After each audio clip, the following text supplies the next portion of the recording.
znaš pa što zvoniše zvona na crkvu. Naši su na džadu, baba Joku mrtvu. Brzo se kroz selo prosto zli glas. Na džadu se odmah skupio narod vas. Pitaju se svi u gradu, pitaju se svi u selu i u gradu, što je baba Joke mrtva na džadu.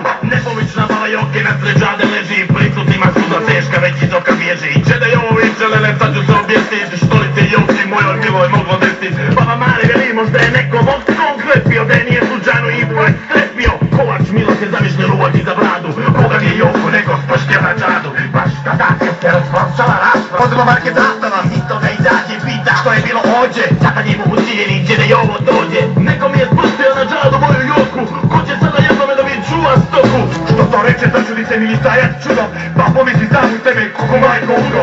Pitaju se svi u selu i u gradu, ko je baba Joku sprstio na džadu. Pitaju se svi u selu i u gradu, ko je baba Joku sprstio na džadu. Neko prisutni kaza, Kaže Joki Jovova, što će sad bez Dionija peše solova? Niko militarac reče, Aj tamo tišina, zovite mi odmah ovdje moga kumačina.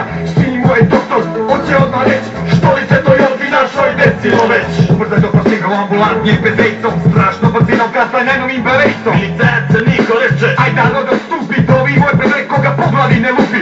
Evo mi je kum moj, dobri doša, hoćete ga pušti na mir da obavi svoj posao. Kume Joke mrtva, a nema je ni vola, sumnjamo da to je ovdje pustila kola.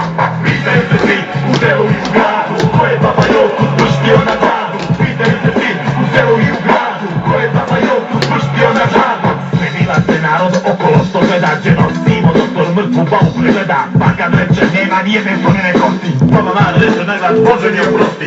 Doktor reče nisu kolano infarkt pogodio, eto što se babi Joki ovdje dogodilo. No zovite Mirka u pogrebno preduzeće, doće on kolima i mrtvar sa pravde.